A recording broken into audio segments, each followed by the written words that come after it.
Hi, everyone, and welcome to this week's edition of Fedmail. Thank you for tuning in. Hope you're doing well, in good health, and in good spirits. A lot going on in the world, as usual. No surprise there. Huge demonstrations continue in Israel. In fact, they've been increasing in numbers. This is over the proposal to change the judiciary.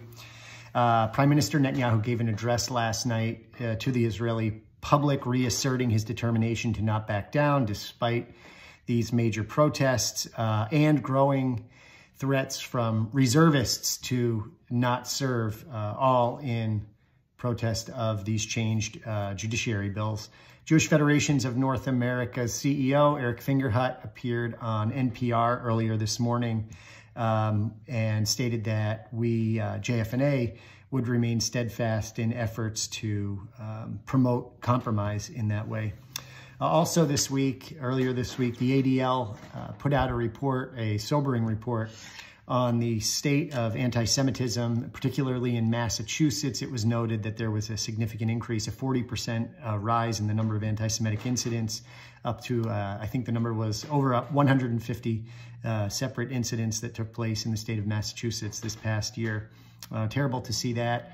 I was interviewed by our local Spectrum News, and we're grateful that our local news media is paying attention to this development. I also want to remind you of a number of important events taking place in the community coming up soon. First, we have Yom HaShoah on April 16th. That's our community Holocaust Remembrance Program, and I want to encourage all of the students in the community to take part in B'nai B'rith. That is B'nai B'rith Commonwealth Worcester Lodge number 600, the sponsors of the Pinka and Rhoda Gervich Art and Essay Challenge. And this year, the topic is Hannah Senesh. Hannah Senesh, as you may know, is a young Zionist patriot who parachuted into Nazi-occupied Europe, hoping to rescue Jewish communities there. She was ultimately taken captive, captured by the Nazis, and executed. And we're asking students to do an art or essay project related to her story. You can find more information in Fedmail.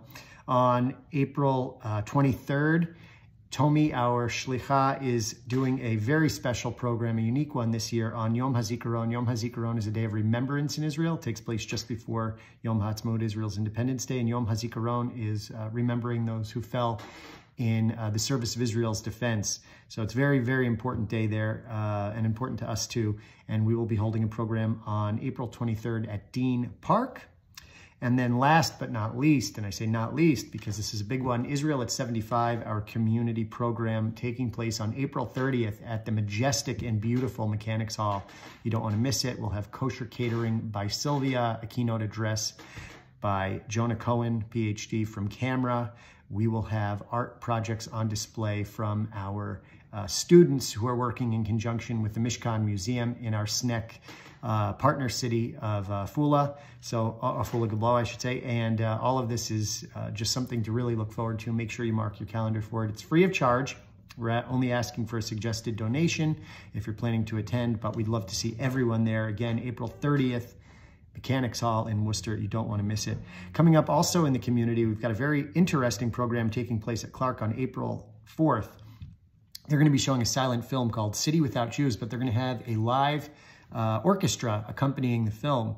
And if you've ever experienced a program like that before, it's very moving, and it's just a lovely way to showcase not only silent film, but also the live orchestral music that goes along with it. It's pretty impressive, and you don't want to miss out on that.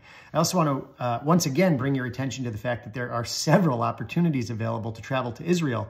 I want to remind you of the fabulous mission or trip that we're planning to take as a community coming up next fall. Beth Israel, Agudat Ahim Federation have worked very hard to put together an awesome itinerary, open to anyone, and we'd love to have you. Price point can't be beat, and you don't want to miss out on it. And also, if you're looking to travel to Israel for free, which is always nice, there is a very cool contest taking place called Fly With Us, where you can submit different art pieces, you singing, giving a poem, making a poem, something like that, anything like that. And it will be judged, and you can win a family trip to Israel. So cool. Last but not least, I want to wish a mazel tov to the Torah Center, who are celebrating a 1-year anniversary at their new location this week. So we look forward to continued great things ahead, go from strength to strength. And we want to thank all of you for your terrific and generous support of our community and Jewish life around the world through our annual campaign. With Passover coming up, now is a perfect time to make your pledge, make your gift. We certainly need your support. We've got allocations coming up and needs everywhere, not only in our local community, but around the world. We have to keep in mind that while we may feel safe and secure and have the resources we need locally, there are Jewish communities around the world that really are in desperate need, and we want to be able to support them. So we thank you, and we wish you a good Shabbos. We look forward to seeing you at the Passover Seders coming up. Take care. Bye-bye.